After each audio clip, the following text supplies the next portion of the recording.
అది ప్రజల్లో ఉన్న మాట. పవన్ కళ్యాణ్ గారు నటించిన సినిమా కొద్దిగా కాస్ట్లీగా ఉంటుంది. 1000 రూపాయలు రేటు, అది కూడా మొట్టమొదటి రోజు 1000 రూపాయలంట. ఇదంతా మొట్టమొదటి రోజు కొనేది నువ్వు నేను కొనం కదా, అభిమానులు కొంటారు, అభిమానులు బరాయిస్తున్నారు. ఏం చెప్తాం, మా జాంకాయ అన్నట్టుగా ఉంది వ్యవహారం. వాళ్ళ ప్రభుత్వం, ఉప ముఖ్యమంత్రి గారు నటించే సినిమా 1000 పెంచారు, ఇక 2000 పెంచినందుకు సంతోషపడాలి మనం. ఇది అధికార దుర్వినియోగం కాదా అని నేను సున్నితంగా అడుగుతున్నా. అయ్యా చంద్రబాబు నాయుడు గారు, మీ ఉప ముఖ్యమంత్రి గారు నటించినటువంటి సినిమాకి 1000 రూపాయలు పెట్టుకుని మీరు షోను రిలీజ్ చేస్తున్నారే, ఇది అధికార దుర్వినియోగం అవుతుందా కాదా నాకు చెప్పండి. నాకేం అభ్యంతరం లేదు. ఏదో పవన్ కళ్యాణ్ గారు డబ్బులు సంపాదించుకుంటున్నాడేనో, దాని ప్రొడ్యూసర్ దానయ్య గారు ఏదో సంపాదించుకుంటున్నాడేనో కాదు నాకు ఉద్దేశం.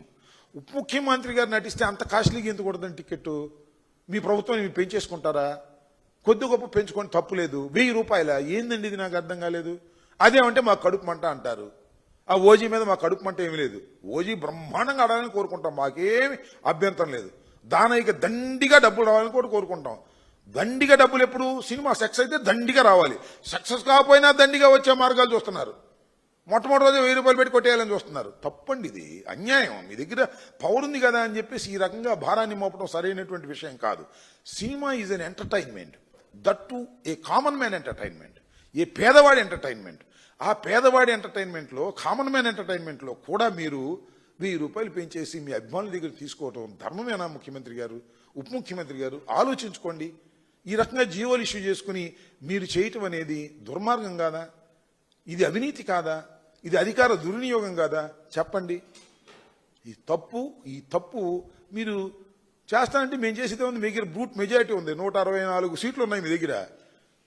అదేంటి 1000 రూపాయలు పెంచినందుకు సంతోషపడాలి, 2000 పెంచలేదని అట్లా అనుభవించాల్సిన పరిస్థితి ఏర్పడతా ఉంది. చాలా దురదృష్టకరమైనటువంటి పరిణామం. ఏది ఏమైనా ఓజీ బ్రహ్మాండంగా ఆడాలని, అద్భుతంగా ఆడాలని, దానయ్యకి 150 రూపాయల టికెట్ అయినా దండిగా డబ్బులు రావాలని కోరుకుంటాం తప్ప ఈ రకంగా రావడం అనేది అన్యాయం. దిస్ ఈజ్ కాల్డ్ దోపిడీ. ఈ దోపిడీ మంచిది కాదు. పవన్ కళ్యాణ్ తను యాక్ట్ చేసిన బ్రో సినిమానే 4 ఆటలు ఆడించుకోలేకపోయాడు. ఇంకా జగన్ ఏం ఆడిస్తాడో ఒకసారి మీరందరూ కూడా ఆలోచించాలి. ఎందుకంటే జగన్ని ఆడించాలన్నా ఓడించాలన్నా దేశాన్ని గడగడలాడించిన సోనియా గాంధీ వల్లే అవ్వలేదు.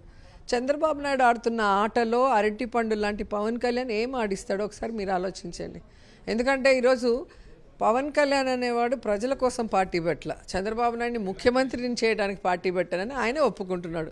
అలాంటి అజెండా లేని ఒక వ్యక్తికి ప్రజలు ఎక్కడైనా సపోర్ట్ చేస్తారా? సో ప్రజల సపోర్ట్ లేకుండా జగన్ ఏం ఆడిస్తాడు? నేను పవన్ కళ్యాణ్ ఛాలెంజ్ చేస్తున్నా, నీకు ఇప్పటికే 55 ఏళ్ళు వచ్చింది గాడిదకి వచ్చినట్టు, నీకు ఇంకా 45 ఏళ్ళ టైం ఇస్తున్నా, అంటే జీవితకాలం ఇస్తున్నా. జగన్ సార్ చిటికెన వేలు మీద ఉన్న వెంట్రుకను కూడా నువ్వు పీకలేవని నేను చెప్తున్నా. ఎందుకంటే ఈరోజు జగన్మోహన్ రెడ్డి గారు ప్రజలకు ఇచ్చిన మాట కోసం ఎన్నో అవమానాలు, ఎన్నో కష్టాలు పడ్డారు. చేయని తప్పుకు జైలుకి కూడా వెళ్ళాడు.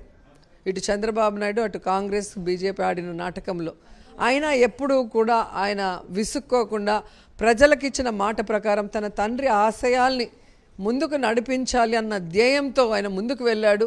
అభిమానులందరికీ కూడా, కుర్రోళ్ళందరికీ చెప్తున్నానబ్బా, మీ స్థాయి నుంచే మేము కూడా వచ్చాం, అదే వయసు నుంచి వచ్చాం. బళ్ళు తాకట్టు పెట్టి కట్అవుట్లు కట్టి పూలమాలలు వేసిన దగ్గర నుంచే మేము కూడా వచ్చాం. అదే సినిమా ప్రపంచంలో నుంచి నాకన్నా పెద్దవాళ్ళు, నాకన్నా వయసు పైన వాళ్ళు వచ్చారు, తర్వాత మేము వచ్చాం, తర్వాత మీరు వచ్చారు. రేపు మీరు పెద్ద అయిన తర్వాత తెలుస్తుంది మీరు ఎంత బొక్కలు వేసుకున్నారో ఏంది అనేది, ఎంతెంత నష్టపోయారు ఏంది అనేది, మిమ్మల్ని హోల్సేల్గా ఎట్టెట్ అమ్మేసుకుంటారని తర్వాత తెలుస్తుంది మీకు. ఎందుకంటే ఇప్పుడు తెలీదు. ఎందుకంటే అన్నీ బడి వచ్చిన వాళ్ళు, నేను దానికి చక్కటి ఉదాహరణే. కాలేజ్ వయసులో బైక్ కూడా అమ్మేసి కట్అవుట్లు కట్టి మాలేసి డబ్బులు కానుకేసిన వాడిని, అర్థమైందా? సో అభిమానుల పిల్లలు మేము 500 కాదు 2000 పెట్టి చూస్తాం, ఏమాపుతారు బ్లాక్ అంటే? మాకేమాపుతారు? మీ ఇంట్లో మీ అమ్మ మీ నాయన శ్రమని ఇంకోటి దోచుకుంటున్నాడు.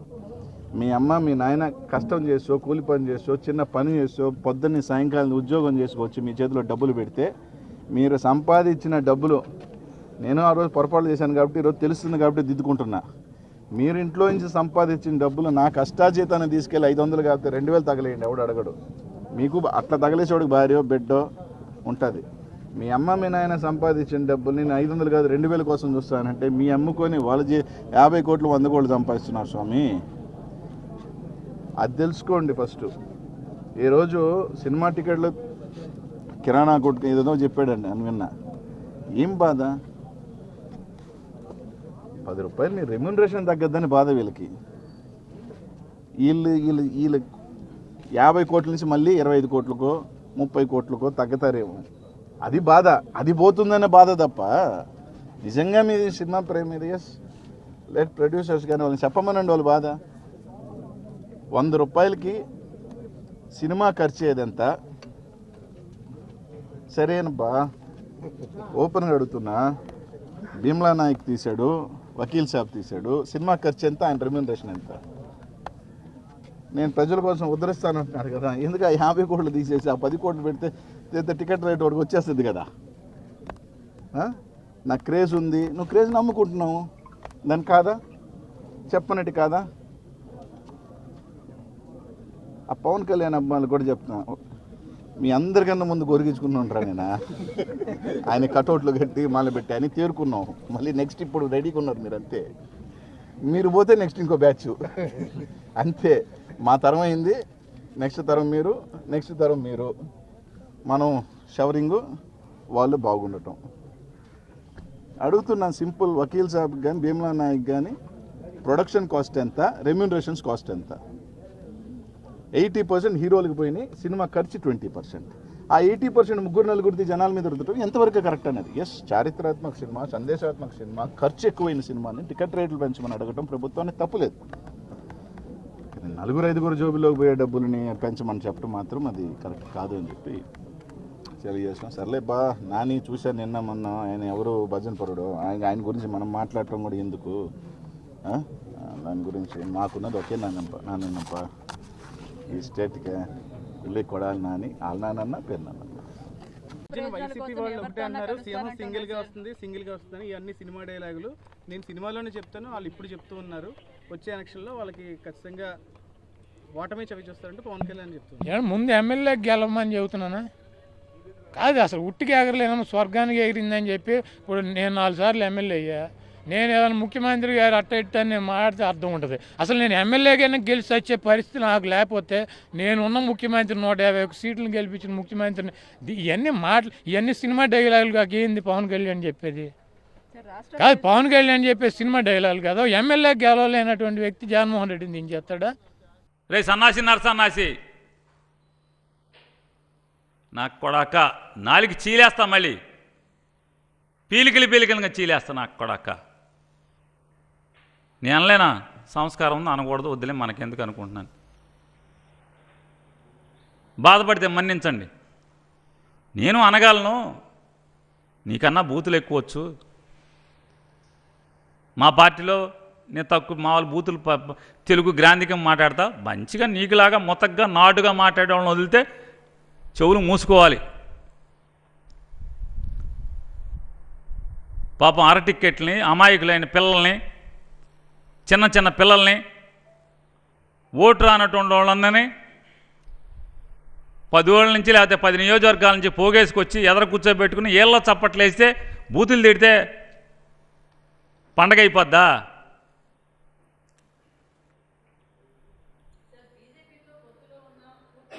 ఈ రాష్ట్ర ముఖ్యమంత్రిని, ఈ రాష్ట్ర ప్రథమ పౌరుణ్ణి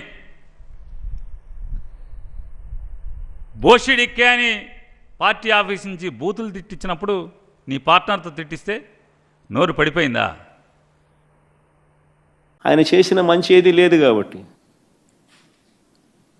దాన్ని సరిదిద్దుకోకుండా ఆయనకు వ్యతిరేకత చూపిస్తూ, ఆయన మీద వ్యతిరేకత కనిపిస్తూ వేల మంది ఇటువైపున కార్యక్రమాలకు అటెండ్ అవుతా అంటే ఈయనకేం బాధ అని అడుగుతా.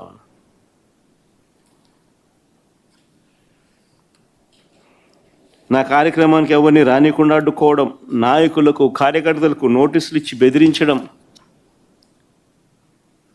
పోలీస్ స్టేషన్లలోనే ఇళ్లల్లోనే నిర్బంధించేట్టుగా చెక్ పోస్టులు పెట్టడం, లాఠీ ఛార్జీలు చేయించడం.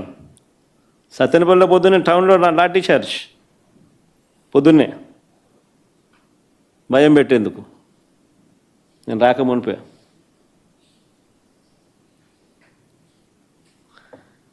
కార్యక్రమానికి పోలీసులు భద్రత కల్పించాల్సింది పోయి పోలీసులు నాకు భద్రత కల్పించడం కోసం లేరు అక్కడ. పోలీసులు నా కార్యక్రమానికి ఎవరు రాకుండా చూసుకునే దానికోసం పోలీసులను పెట్టినారు.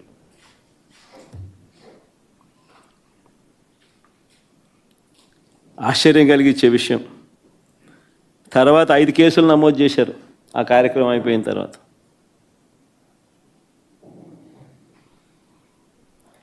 సినిమా డైలాగుల్ని పోస్టర్లుగా పెట్టినందుకు 2 రిమాండ్కు పంపారు. సినిమా డైలాగులను పోస్టర్లుగా పెట్టినందుకు. నేను అడుగుతా ఉన్నా, నీకు అంత కష్టంగా ఉంటే సెన్సార్ బోర్డులో దానికి ఎందుకు పర్మిషన్ ఇవ్వాలా? డైలాగులు తీసేయండి. ఇంకా బాలకృష్ణ సినిమాలు, ఆ పవన్ కళ్యాణ్ సినిమాలు చూస్తే ఇంకా పెద్ద పెద్ద డైలాగులు కనిపిస్తాయి. నాకు ఇప్పుడే ఇక్కడికి వచ్చి ప్రెస్ మీట్కి ముందు శ్రీహరి నాకు చూపించినట్టు కొన్ని డైలాగులు, ఆ సినిమా డైలాగులు, వాళ్ళ సినిమా డైలాగులు చూస్తే ఇంకా దారుణమైన డైలాగులు. నీకు డైలాగులు నచ్చకపోతే సెన్సార్లు తీసేయండి. సెన్సార్ బోర్డు ఎందుకు పర్మిషన్? సెన్సార్ బోర్డు ఉండేది ఎందుకు? అంతేగాని ఆ సినిమా డైలాగులు సినిమా వచ్చిన తర్వాత, రిలీజ్ అయిన తర్వాత ఆ సినిమా డైలాగులు, ఆ సినిమాలో మంచి పాటలు ఉంటే ఆ మంచి పాటలు అవన్నీ న్యాచురల్గా ప్రసిద్ధి చెందుతాయి. ఆ సినిమాలో మంచి పాట ఏదైనా ఉంటే ఆ మంచి పాట పాడినా తప్పే అంటావు. ఆ సినిమాలో ఏదైనా మంచి డైలాగులు ఏదైనా వీళ్ళకి నచ్చితే ఆ నచ్చిన డైలాగులు వీళ్ళు పోస్టర్లుగా పెట్టినా తప్పే, వీళ్ళు మాట్లాడినా తప్పే, వాళ్ళు చేసిన యాక్షన్లు వీళ్ళు చేసినా తప్పే.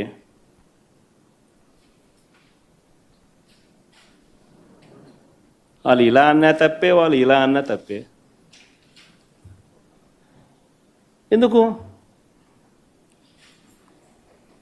మరి సినిమాలు ఎందుకు తీస్తున్నారు స్వామి మీరు? ఆపేసేయండి, మూసేయండి. ప్రజాస్వామ్యంలో ఉన్నామా లేదా అన్నది నిజంగా ఆలోచన చేసుకోవాలి మనం అంతా. ఇలాగొచ్చే నష్టపోయింది. అదే సినిమా డైలాగులు రాసుకున్నాడు, పాట పాడితే పాడినాడు,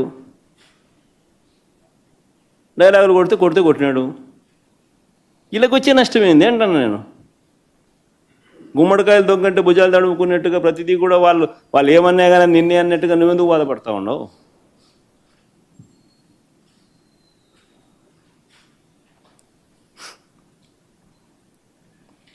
నూట 131 మందికి నోటీసులు ఇచ్చినారు.